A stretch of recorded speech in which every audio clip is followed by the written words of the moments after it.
Hi, my name is Perlin from Nelson Mandela, and this video will tell you more about diversity and my lovely country, Indonesia. Diversity is a reality created by individuals and groups from a broad spectrum of demographic and philosophical differences. It is extremely important to support and protect diversity because by valuing individuals and groups free from prejudice and by fostering a climate where equity and mutual respect are intrinsic. Diversity means more than just acknowledging or tolerating differences. Diversity is a set of conscious practices that involve understanding and appreciating interdependence of humanity, culture, and the natural environment. Practicing mutual respect for qualities and experiences that are different from our own. Understanding that diversity includes not only the ways of being but also ways of knowing. Building alliances across differences so that we can work together to eradicate all forms of discrimination. The concept of diversity encompasses acceptance and respect. It means understanding that each individual is unique and recognizing our individual differences.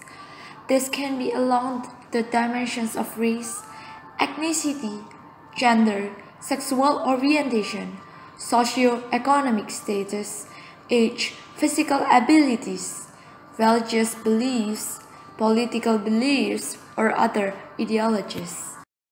It is not our difference that divide us, it is our. Indonesia is a country full of diversity, home to numerous different ethnic groups, language, and religions.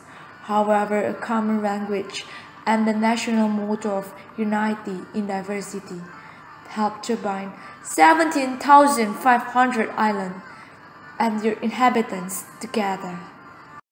The range of religions practiced in Indonesia is diverse, although around 90% of Indonesians identify themselves as being Muslim, the largest Muslim population of any country in the world. There are 6 religions recognized by the government: Muslim, Protestant, Catholic, Buddhism, Hinduism, and Confucianism. Meaning citizens must identify themselves as belonging to one of these 6 official identity documents. The Indonesian Constitution or state philosophy, Pancasila, considered freedom of religion.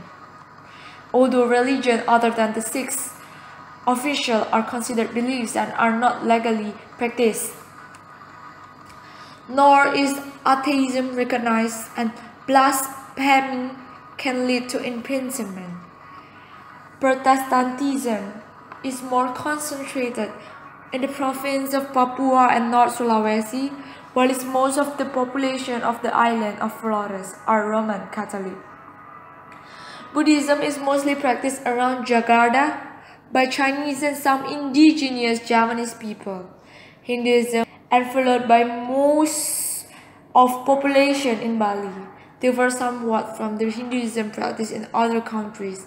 The caste system isn't applied. The 6th religion mentioned, Confucianism, has had a changing position in Indonesia's religion, losing its official status in 1978, to then have reinstated from 2000 onwards. Other religions, in addition to those officially recognized, are practiced around Indonesia, but citizens must affiliate themselves to one of the 6 on identity cards, etc.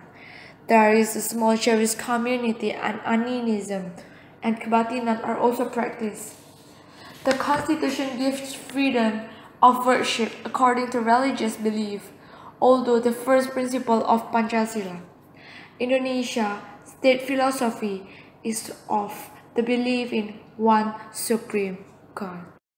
Indonesia is made up of 17,500 islands and 34 provinces, meaning that the cultural landscape is also a diverse one, mixing both foreign and indigenous customs. Estimates put the number of different ethnic groups at 300 or more. The largest ethnic groups within Indonesia is that of the Javanese people, estimated to make up around 45% of the country's population. Native to Java, their populations can also be found all over the country. With this broad range of populations comes just as broad a mix of cultures, language, religions, traditions, and histories. As a tasters, Maduris, bull racing, Karapan Sapi is a festival that takes annually on the island of Madura. While this traditional Sundanese marriage ceremony involves non-formal stage, and many Javanese people do not typically have surnames. People may identify themselves according to their ethnicity, birthplace, or family, and hundreds of languages are spoken throughout the country.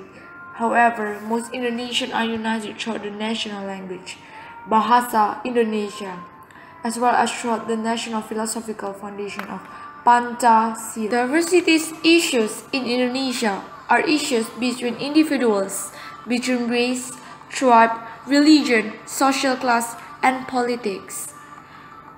And government helps to handle those issues by guaranteeing the rights protection based on diversity law in Indonesia. Confirmation that Indonesia is a multiculturalism country. National integration is the awareness of a common identity amongst the citizens of a country. It means that though we belong to different races, religions, region, and speak different language, we recognize the fact that we are all one. Integration will be built if every individual has the same interests and aim. National integration will grow even better if they are supported by some factors. Some factors such as all members realize how important is national integration, clear and focused citizen program, growing teamwork, social organization and institution which accommodate citizens' activities. In a national integration, every team should have willingness to sacrifice, either sacrificing emotionally or materialistically. The basic of willingness is one of the steps to adjust many differences. And as Indonesian, we have the history of pledge, Sumpah Pemuda. It is not our difference that divide us. It is our inability to recognize, accept, and celebrate those differences. My name is Berling and I would like to say thank you for watching this video, and I do hope that it gives you lots of information and will be useful for you. Thank you.